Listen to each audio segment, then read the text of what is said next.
Good afternoon, everyone. Welcome and thank you for joining our Faculty of Agricultural and Food Sciences seminar series for the academic year 2020-21. My name is Annemieke Verenhorst and I'm the Associate Dean of Research in the faculty.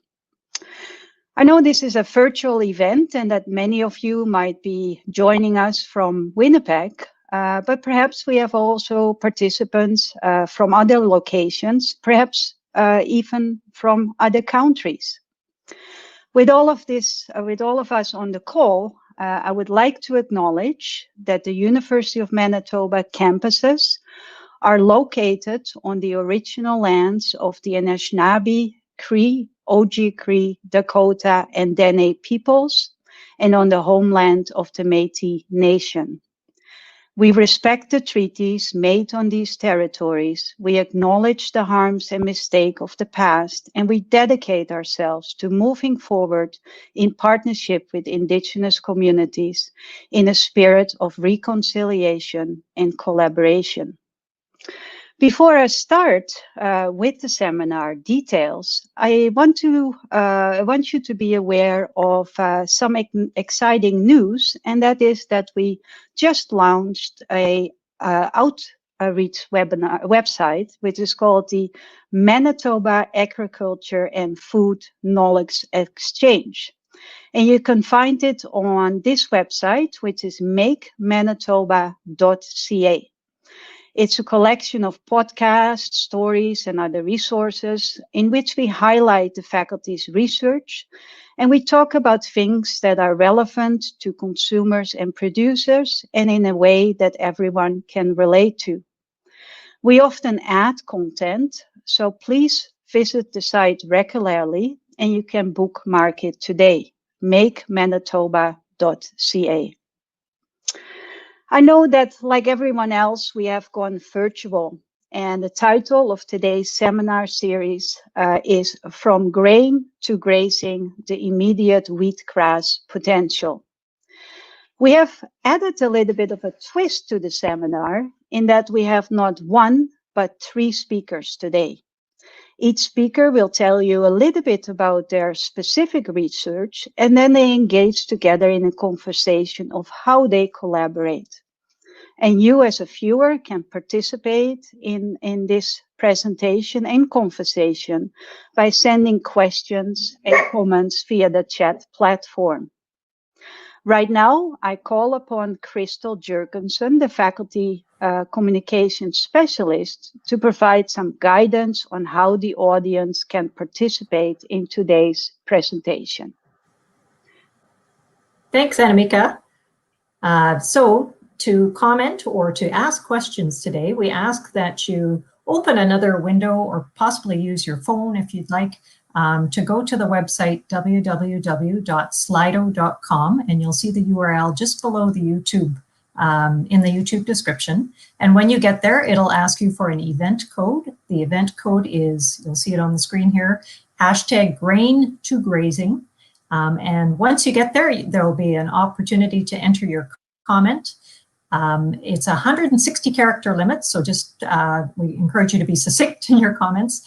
And maybe just to start off, let us know where you're from. So if you're able to get onto Slido, we'd love to hear where you're from. And I'll throw it back to Annemieke. Yeah, thanks, Crystal. And I suggest we review those instructions again when we get to the question and answer section of the seminar. So today's topic explores perennial forage grain for fall and winter grazing of beef cattle. Perennial grains can provide grain for human consumption as well as residual high-quality forage for fall and winter grazing. The perennial life cycle also offers ecosystem services such as soil-enhancing benefits. And being a soil scientist myself, I do know the importance of soil health for ensuring a healthy society. So the project we are discussing today is specifically investigating the use of intermediate wheatgrass, a perennial grain, for use as a dual purpose for crop for Western Canada. And so without further ado, I'd like to introduce our three speakers. Please welcome Dr. Emma McGeough. And Emma earned a PhD from the University College Dublin in Ireland. And Emma joined the Department of Animal Science in our faculty in 2013. Her research focuses on sustainable grasslands and livestock production systems. Specific areas of interest are forages as for extending the grazing season, enteric methane mitigation, as well as ruminant nutrition. Also, I welcome Dr. Doug Cattani. Doug earned his PhD from Wageningen University in the Netherlands. Doug has over 35 years of experience in perennial grass and legume seed production and breeding. He has worked in the government, industry, and academia sectors, and Doug joined the Department of Plant Science in our faculty in 2010. His research focuses on perennial crop breeding and domestication and vegetation and reproductive development. And welcome Dr. Francis Zvomuya, my immediate colleague. Francis earned his PhD from the University of Minnesota in the United States. And Francis joined the Department of Soil Science of our faculty in 2008. His research focuses on land remediation and reclamation, but also on the utilization of inorganic and organic fertilizers, including those from waste streams. I'll now turn it over to the three of you, Emma, Doug, and Francis, and I'm excited to hear more about your research. Thank you.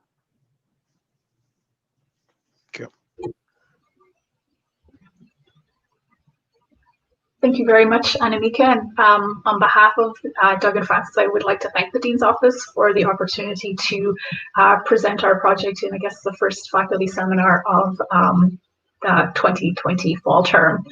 Okay, so as introduced, our project is looking at intermediate wheatgrass from grain to grazing. So we're going to talk a little bit first about who we are.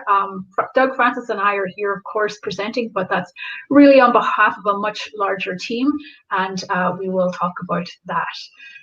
Firstly, though, we wanted to just discuss very briefly, before we get into some more detail, what are the research questions that we are asking in this particular project. So we're really thinking about intermediate wheatgrass as a dual-purpose crop to provide a cash food grain crop and a high-quality forage for grazing beef cattle in the late fall, early winter in Canada. So to be able to have the opportunity to garner a grain and an animal feed off the same acres in the same growing season. So lots of exciting things that I think that we are doing, and some of the overarching objectives that myself, Doug, and Francis will talk about. We wanted to look at the agronomic, soil productivity, and cattle performance of the dual-purpose integrated system. We wanted to, we'll evaluate the suitability of perennial grains or intermediate wheatgrass as a habitat for songbirds and nesting waterfowl. We want to be able to look at a whole system environmental footprint of the integrated grain production and cattle grazing. So this is an area that people are very interested in when we think about the carbon footprint of our livestock production. So we will use some modeling for that. And then we also want to look at the economic potential of this crop to provide a grain and cattle feed in the same growing season. So those are sort of our overarching research questions that we are asking in this particular project. So who are we? Again, there's three of us here today, but we are part of a very large group across many different departments in our faculty and also across institutions. So from the University of Manitoba, there's myself, Doug, and Francis, who are here today, Dr. Kim Ominski and Dr. Derek Bruin. We have 2 graduate students currently on the project, Pat Lahiji and Nikisha Murahandiram. And we also have Christine Rawlik, who has played an absolutely instrumental part in this project. We're a very large group, and we acknowledge that the assistance that Christine has to help us keep things together. We've also collaborating with the University of Saskatchewan, and Dr. Bill Billigatu is our partner in Saskatchewan. When we think about our other collaborators, again, we are outside the university system as well, and we have numerous collaborators at Agriculture and Agri-Food Canada, both in this province and in Lethbridge. So we are collaborating with Dr. Roland Krobel in Lethbridge, who is leading the whole systems greenhouse gas portion of the project. May Elsinger and Dr. Erin Glenn from Brandon Research and Development Centre, and Autumn Weave, who is a master's student who is working partially on this project, who is enrolled with Brandon University. Looking further afield still, when we're thinking about the potential habitat that may be provided by perennial grains, a very logical partnership with Ducks Unlimited Canada. So Dr. Jim DeVries is our partner at Ducks Unlimited Canada, and he is going to be instrumental in the habitat analysis. This is not just a Canadian project as well. We have collaboration with a partner in the US. So Dr. Tim Cruz, who is at the Land Institute in Kansas, is also a collaborator on the project. So a very big team in terms of the research group that we have working on this. So we're very, very excited because it represents some existing relationships, some new relationships. So it's really provided that opportunity for cross-province and cross-border collaboration on this project. Our research teams would, of course, not be complete without our technical staff. So again, we have technical staff in 3 departments: in plant science, Ardell, Trevor in soil science, and Deanne and Brittany in animal science. The technical staff at AFC as well, Rhonda, Clayton, and Sanjan. Really, every research project cannot work without our technical staff. So they're absolutely integral part, especially when we're in these COVID times. Things are challenging in a new way, which we appreciate everybody's effort on the research side.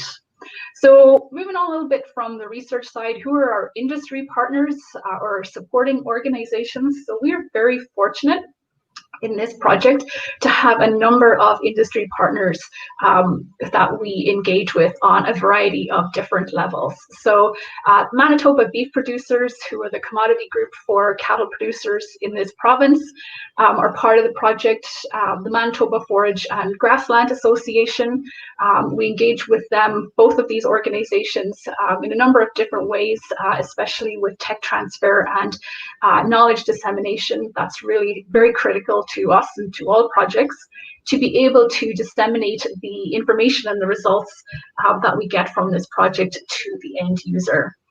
So as mentioned previously, we have collaboration with Agriculture and Agri-Food Canada. Ducks Unlimited are also a partner, as is Manitoba Agriculture, who they are also a partner on this project. So when we think about the outreach and the engagement with the producer, with industry stakeholders, we are really fortunate to have these relationships with our partners to be able to achieve that goal. So over the 3-year duration or 4-year duration of the project, we're very fortunate to be able to engage with these partners in a variety of different ways.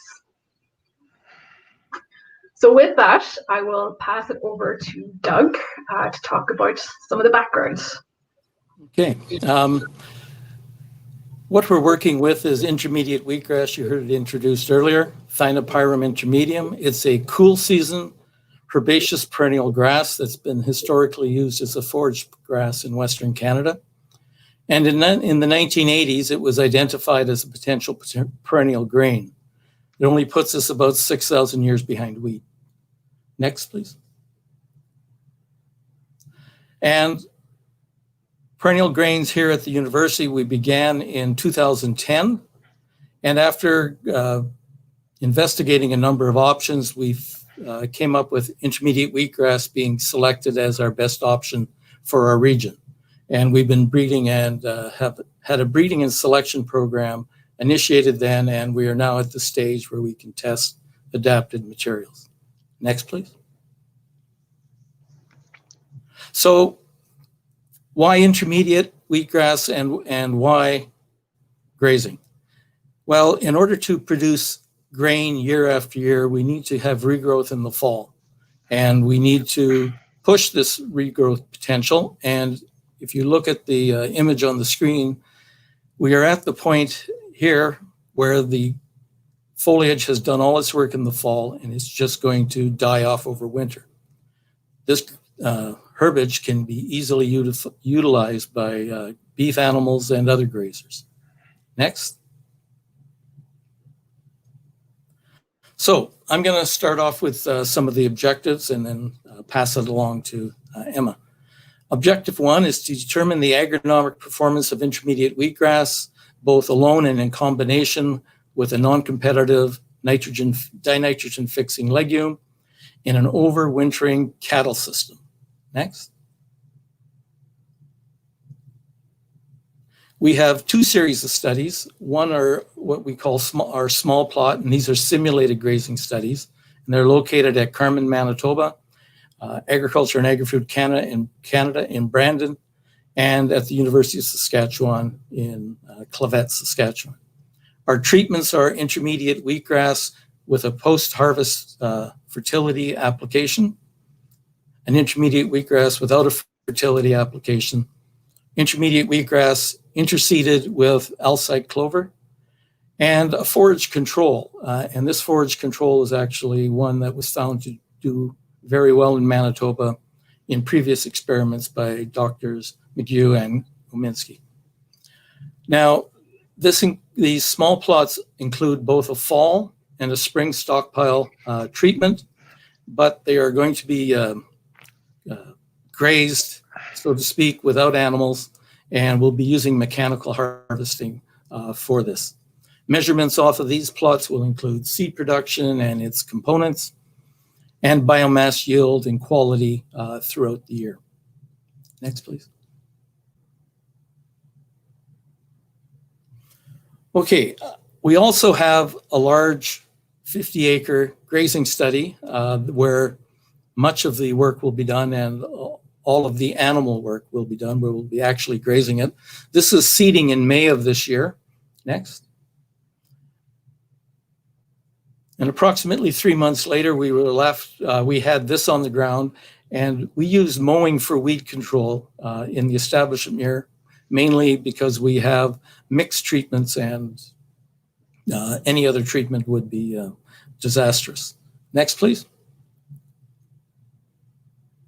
And here's what we have approximately 2 weeks ago. On the right is intermediate wheatgrass alone, and on the left is the intermediate wheatgrass Alside clover. We had a very good catch this year, and will be quite good for next fall's grazing. You can, next, please. So what are we going to measure on these studies? Well, the agronomic performance of intermediate wheatgrass is my primary focus, and we'll look at factors that affect reproductive development, phenology of the crop during the year, regrowth after harvest, and one of the measures we'll use for regrowth is looking at leaf area and other components of regrowth. Now, the image on the left was taken late in May of this year, those 3 stems with the meter, with the ruler beside it. If you look in the center image, we will see internode elongating. These stems have been cut in half so that we can look and see what stage they're at. We have internode elongation, and if you look between the 22 and the 23, you can see about a 1 centimeter long internode beginning to elongate. And to the right of that and up in the right-hand corner is the developing inflorescence.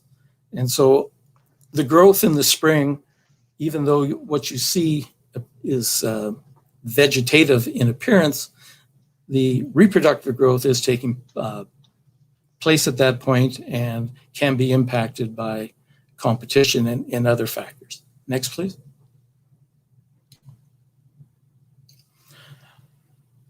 With seed yield and its components, the measurements we're going to look at are things like plant density, especially after grazing. What is the impact of grazing on the stand? Seed yield, and then the components of seed yield, including inflorescence densities, 1,000 seed weight, spikelet and floret number, and biomass.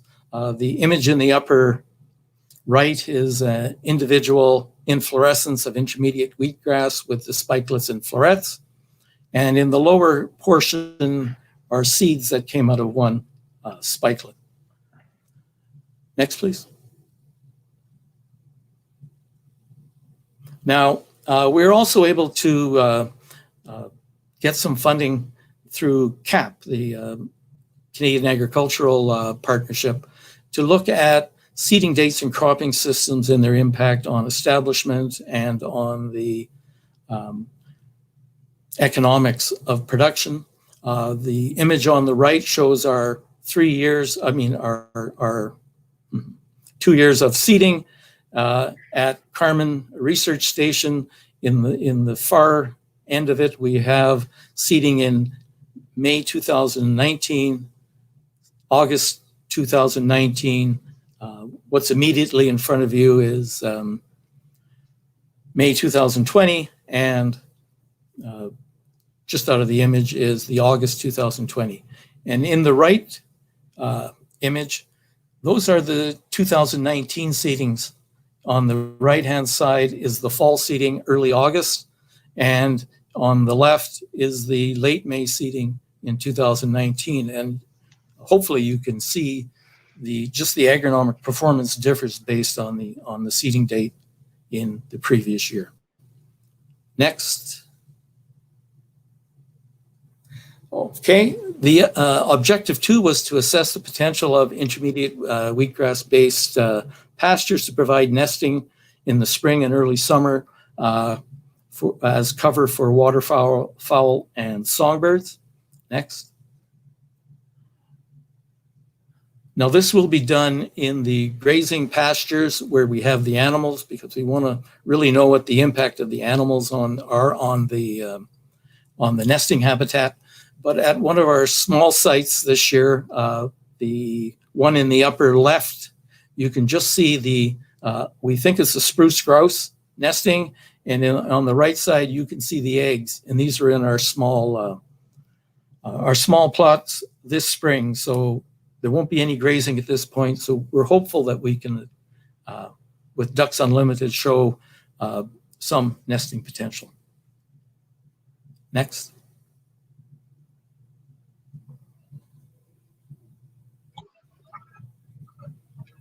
Okay, thank you, Doug. I'll take over the next couple of objectives. So one of the main goals of this study is to graze animals. So we want to be able to assess the performance, feed intake, grazing behavior, and energetics of cattle that are grazed on this intermediate wheatgrass pastures in the late fall or early winter. So essentially after the grain crop has been harvested, we will come back and graze animals in about October.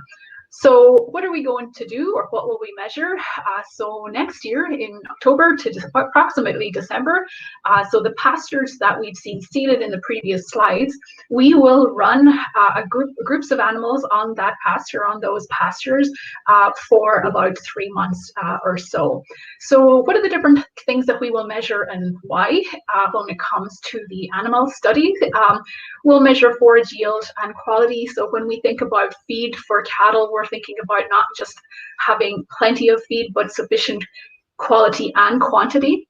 So we will do a determination of forage yields and a full forage analysis.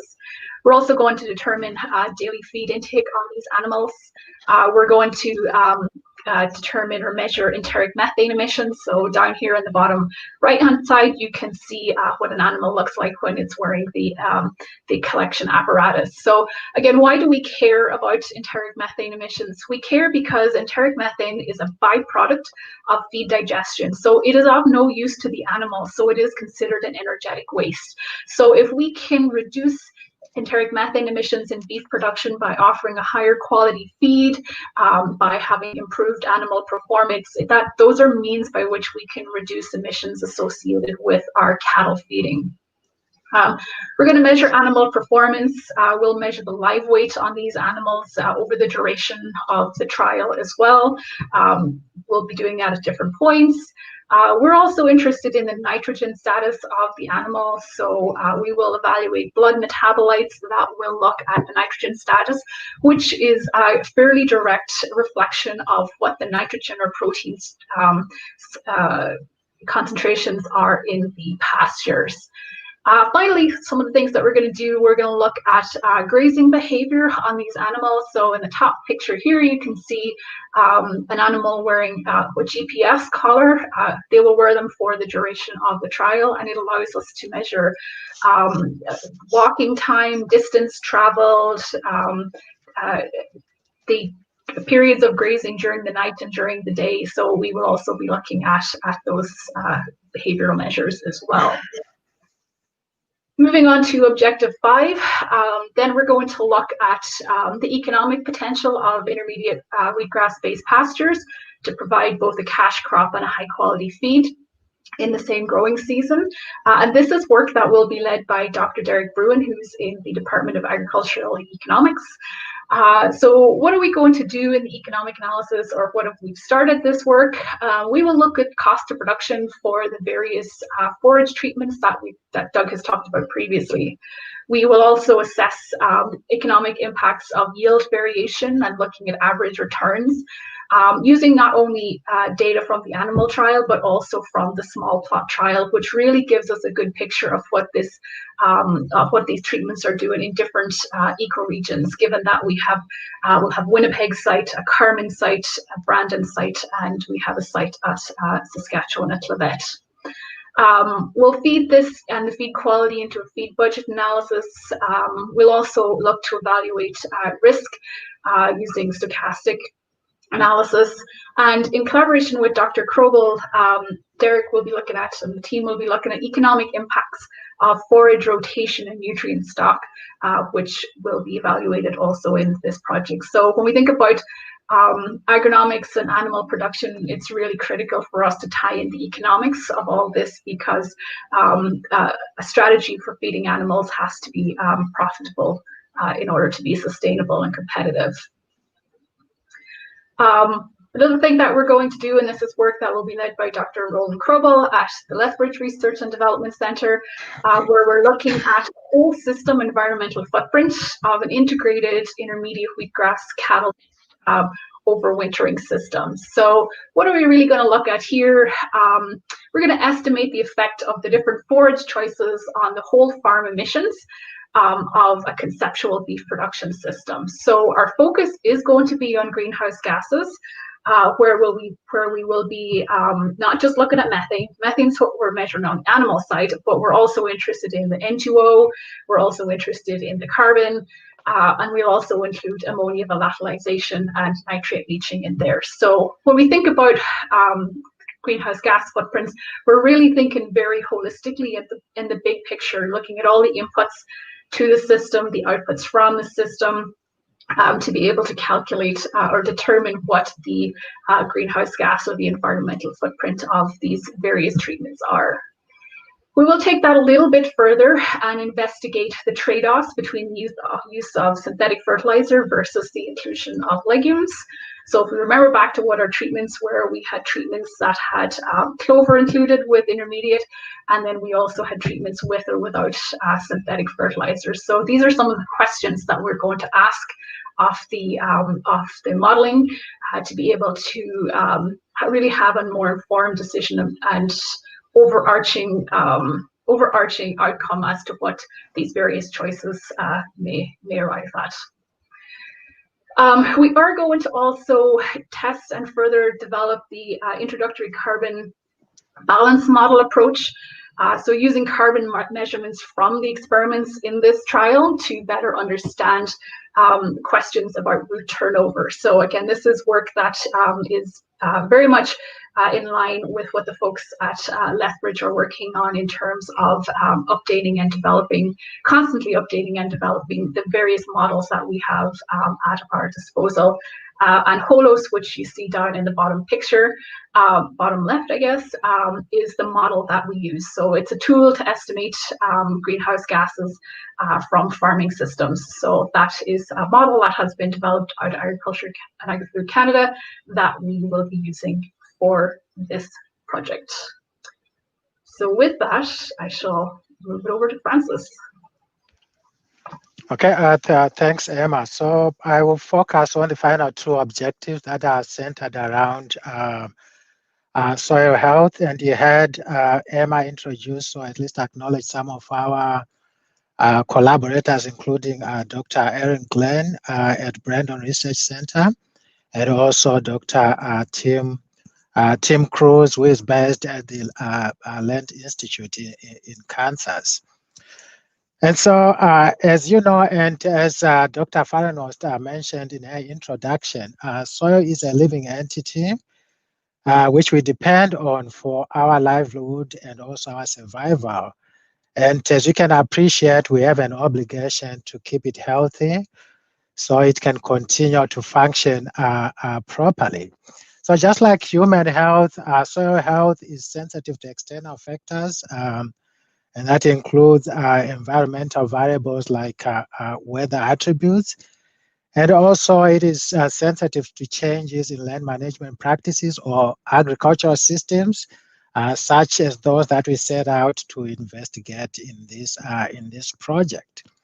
So with that, our primary objectives for this part of the project are to evaluate the impact of the different dual-purpose forage treatments on the various properties of soils that are considered to be important or critical indicators of soil health. And also, that includes the greenhouse gas emissions, which our collaborator, Dr. Glenn, is focusing on. And we'll also look at some of the agronomic attributes that were described by Dr. Cattani under Objective 1. And our second objective is it's a simple statistical modeling effort, actually, in which we will try and identify a set of soil health indicators that we can use to model the soil functions that are of interest in this project. And that includes the yield components that Doug mentioned, and also some of the more labile soil attributes that we'll be measuring in the process. So what are we going to be doing, and what have we done so far? So to date, we have collected hundreds of soil samples from the pastures and also from the 3 plot studies that Doug mentioned. And all those sites were sampled at the start of the experiment just to provide us with some baseline data that we use in our modeling for the second part of this study. And then we'll be going back, and we have actually been going back every spring also to take some samples so that we'll be able to assess the impacts of the different forage systems on the soil indicators or soil health indicators. And for the second objective, the modeling objective, we'll be using soil indicators that were measured before seeding, that is at the very start of the experiment. So we'll use those indicators along with the 4 forage treatments that we are testing in this project, and use those as predictor variables for relevant soil functions, including yield components, phenological attributes, as well as some soil parameters that are critical indicators of soil health. Okay, so we'll also model some of the more labile soil variables that we'll measure under Objective 4, and Dr. Cattani alluded to those briefly. And also at the end of the study, we are also going to be taking some samples to measure like key attributes such as soil carbon sequestration, accumulation of organic carbon, nutrient availability and supply, as well as some physical properties such as the dynamics and storage availability of soil water. So if we can go, but so on the next slide there, what you can see are some of the soil measurements that we have been taking and that we'll be measuring also going forward. And as you can appreciate, most of the more sensitive indicators are biological, whereas many of the chemical and physical indicators are not expected to change measurably during the 3 years of the project.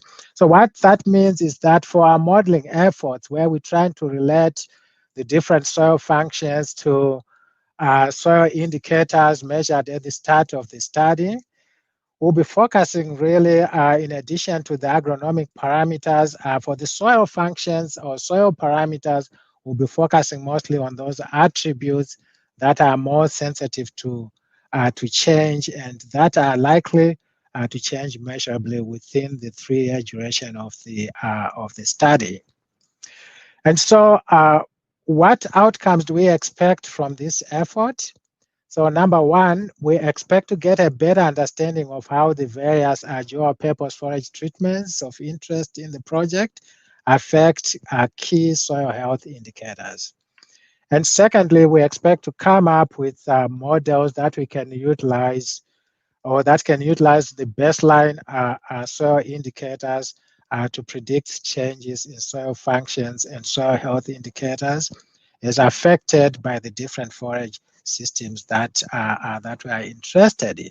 So that gives you a brief overview of the soil health component of this project. And I should mention that we have graduate student Nikisha, who is working on this project as part of her thesis research for a master's program.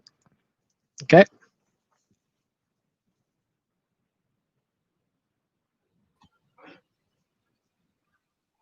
Okay, thank you, Francis. So I think we can't talk about our project without acknowledging all of our funders. And what started as one large project, we've been able to very successfully and gratefully be able to secure ancillary funding to look at a number of the different objectives on this project. So this project is an interstrategic partnership project, and it's been also supported by Manitoba beef producers, by the CAP program and also the MyTax Accelerate program. So again, we've been very fortunate to secure the funding on this, and again has allowed us to build on the main project and to add on ancillary measures that really complement the main body of work that we have collectively put together and that we're collectively working on for to look at the potential of perennial grains for grain and cattle feeding. So I think that's our slides in terms of what we've prepared to say. I guess I wonder if there's any questions. Yeah, Emma and Doug and Francis, thank you very much. And maybe before we go to the questions, we have heard from each of you about your own research. Just wonder before we go into the Q&A section, maybe it would be nice to hear from the three of you together how you actually work with each other in this very large project. It would be nice to know in terms of how the collaborations work and what is going really well and what are some of the challenges of such a large project from a collaborative point of view. I'm not sure who wants to start with that. Maybe I will jump in. I think this is, one of the biggest challenges when we were putting this presentation together. And looking at all the names in the research team and all of the collaborators, it really, it really hit home how big of a project it is.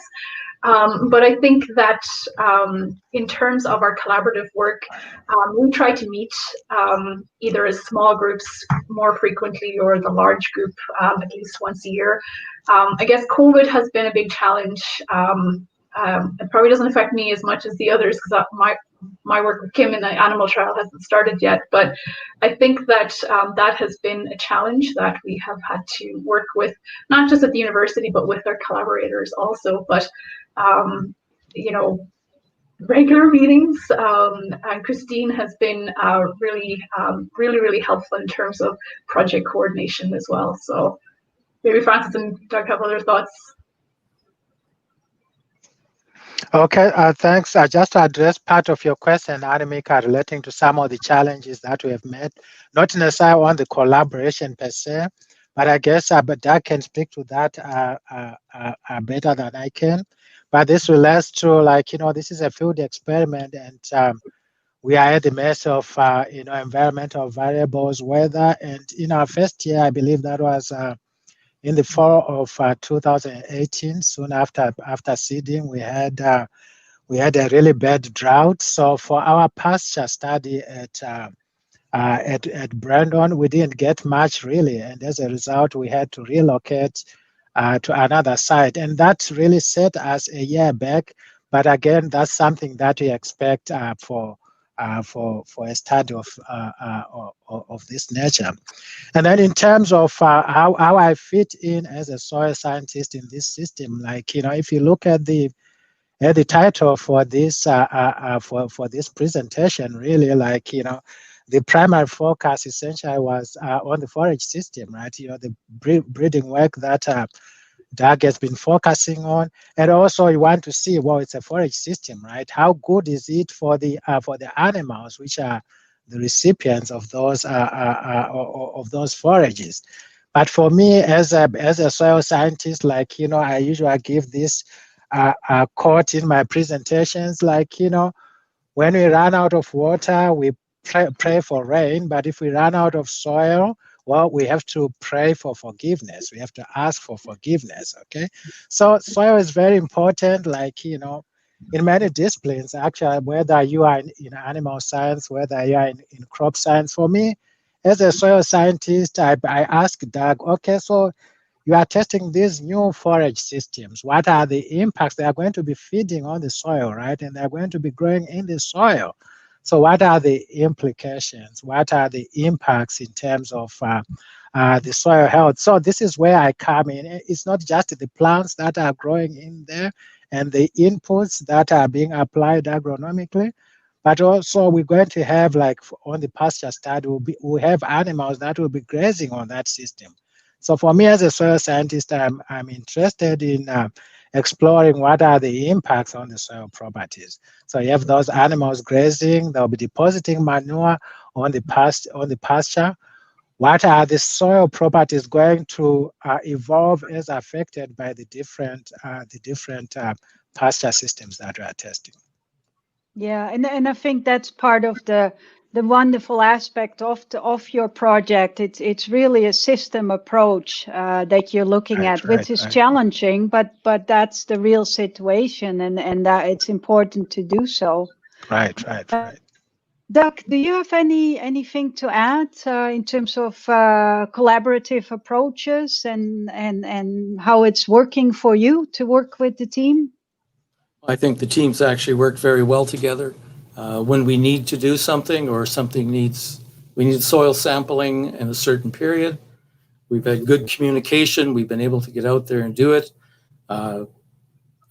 Each team has helped the other where need be, whether it's processing biomass samples for forage quality analysis, collecting samples, soil samples on a day where their crew is short. It's worked out very well, and they all tie together. We're looking at a brand new crop. We really don't have a good idea of how it actually grows and how it's going to interact with other aspects of agriculture. And the fact that it's a new crop, it is not as high yielding as wheat or many of the annual commodities. So forage use as a forage may help make this more economically palatable to people who want to adopt it. Yeah, yeah.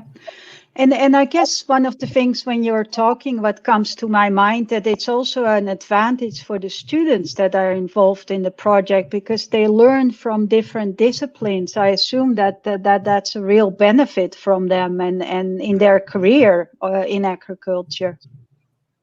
Hopefully. And yeah. None of us can work in isolation. Yeah, that's definitely true. So this is maybe the perfect storm to bring us all together and help us all learn something that's applicable to Western Canadian agriculture. Yeah, yeah. Well, maybe on that note, that none of us can work in isolation. Maybe we should open it up to the viewers, and just wonder if Crystal could get back on and just remind us to how the audience may be able to ask questions to the panelists. For sure. Thanks, Annemieke. So you'll see across the bottom of the screen, www.slido.com. And when you get there, enter the event code GRAIN2GRAZING and add your questions there.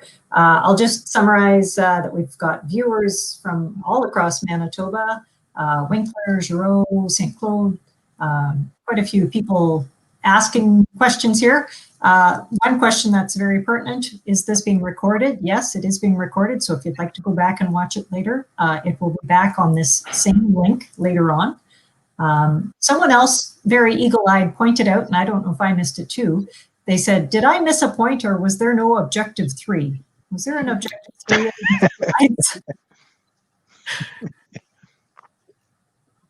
Well, it's good to hear that people pay attention. I noticed that as well. Okay. Oh, so we were just testing. Okay, here's a big question. I'm not sure who it's aimed at, but someone can tackle it. This is from Harry Siemens. He says, what will benefit from this research and how much? What is the main benefit to farmers? I'll take a first stab at it. Well, it's introducing your crop into potential cropping systems in Western Canada that is perennial, and it brings along the ecosystem benefits that come with growing a perennial. Hopefully, it'll change things like our weed cycle. Having a perennial stand for 5-6 years should alter the weed seed bank and the weeds that would be in those fields. And if it's converted back to annual agriculture, there may be a saving for maybe an organic producer. It allows for grazing at a different time of year, and he can have a cash crop, which is the intermediate, and then have an animal crop, get manure, and get his soil quality up higher so that his farm benefits from it in the long run. So I think having the perennial in your cropping system, we are hoping will show benefits in the sustainability of our soils to produce good crops across our region.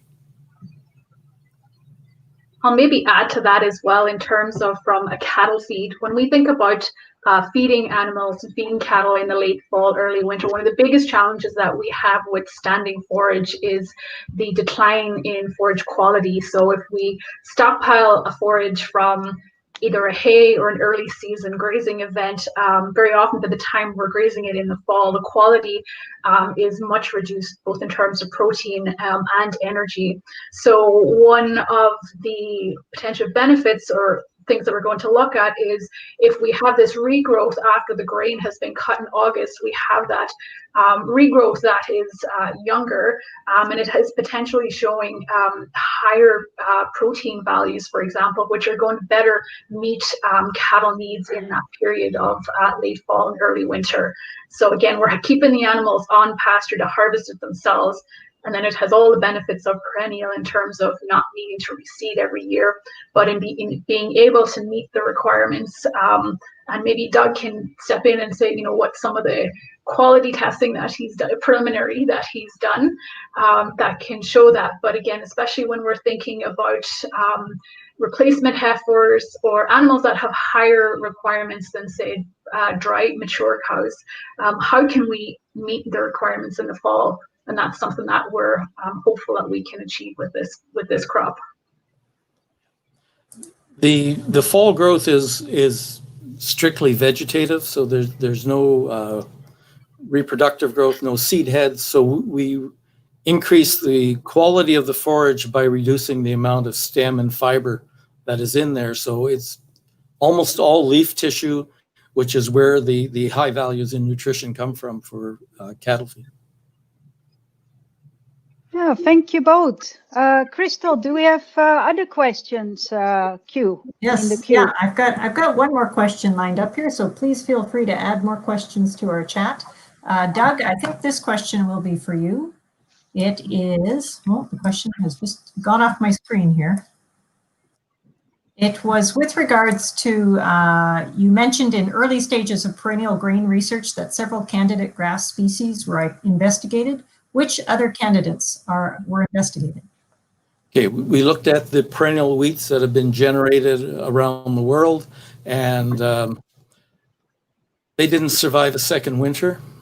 We've looked at perennial cereal rye, and it did a little better, about 10% survival of a second winter. So they would essentially be the same as trying for winter wheat or fall rye. So after looking at those and of the other perennial candidates of some of the other wheatgrasses, intermediate had the greatest potential, showed the best adaptation to our growth environment. So maybe I could ask a question from one soil scientist to another. So this is a question for Frances. You know, as soil scientists, we know that there's a lot of variation in soil properties if we're looking across a field. And so I'm wondering, how do you know how many samples you need to collect to actually realistically look at treatment effects because of the variation in space in a field in soil properties? Thanks, Annemieke, for the soil question and statistical question as well. So, well, that's a very important consideration when we are designing an experiment like this. So what we do in situations where we are not certain about the variability of any attribute of interest is like, you know, we start by taking a few samples, right? And then analyze them just so we get a good idea of the variability. But fortunately for us, for all the attributes, all the soil indicators that we'll be measuring, well, those have been very widely studied in very different settings. So we have a pretty good idea of the variation or variability associated with that.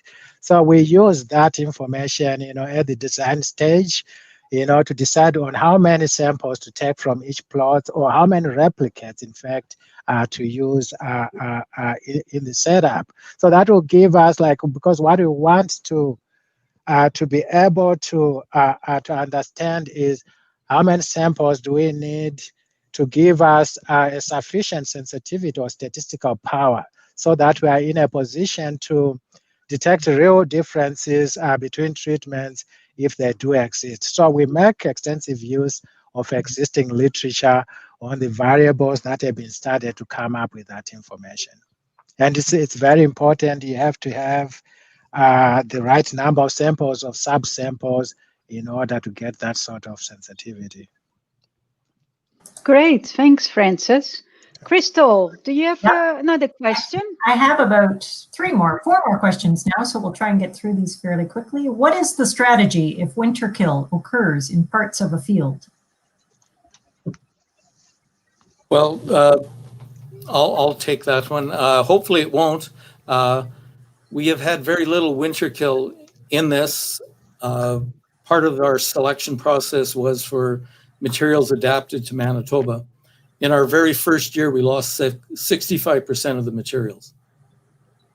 So we weeded it out relatively quickly, and these materials, this will be their 10th winter. We have not lost any more than maybe 1% since then.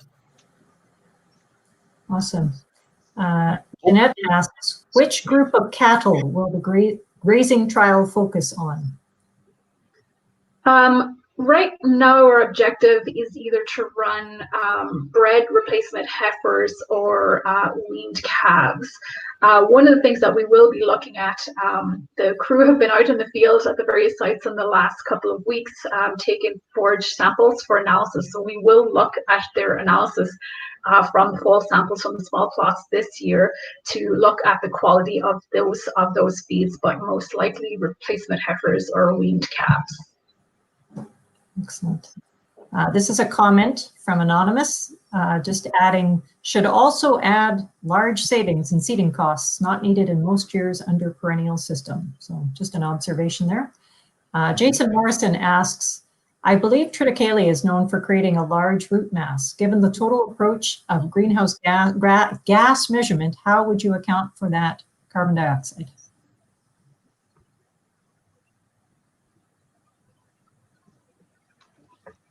Well, I guess that's a soil-related, that's a soil-related question. Is that so, or is that an animal-related question?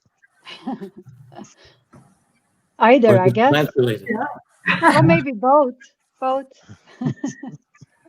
Well, some of the early research with the intermediate is showing that the amount of root mass being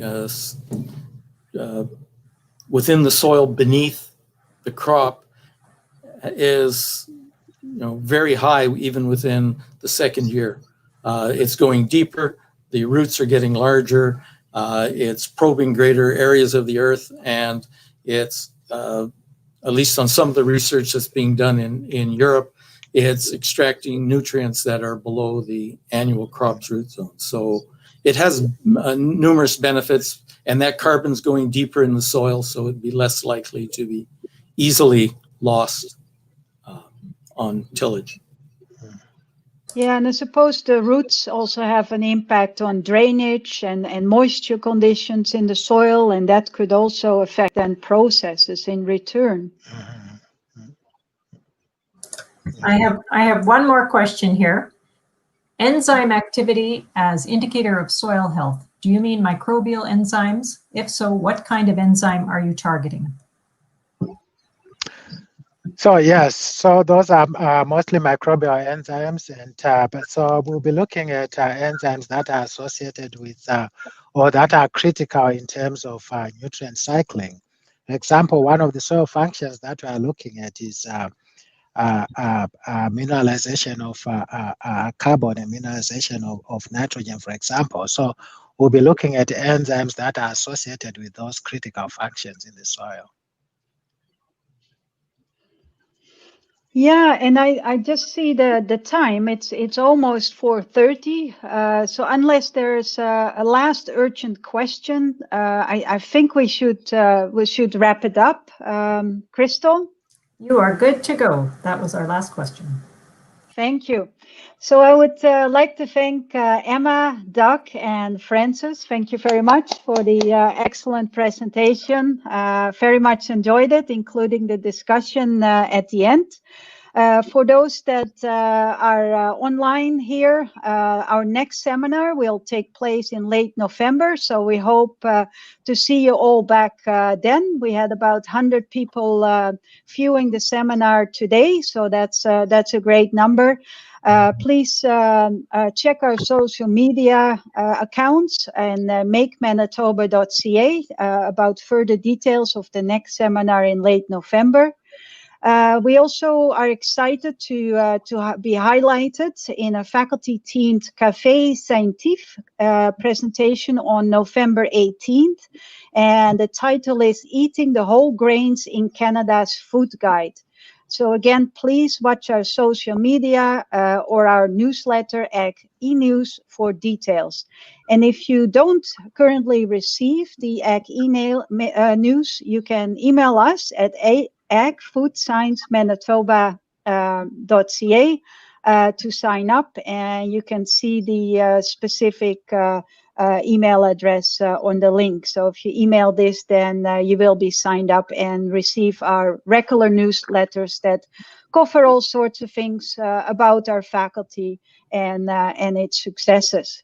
So with that, again, thanks everyone who watched this seminar today. Thanks again to our speakers, and you enjoy the rest of your day and evening. Thank you very much. Thank you. Thank you. Thank you.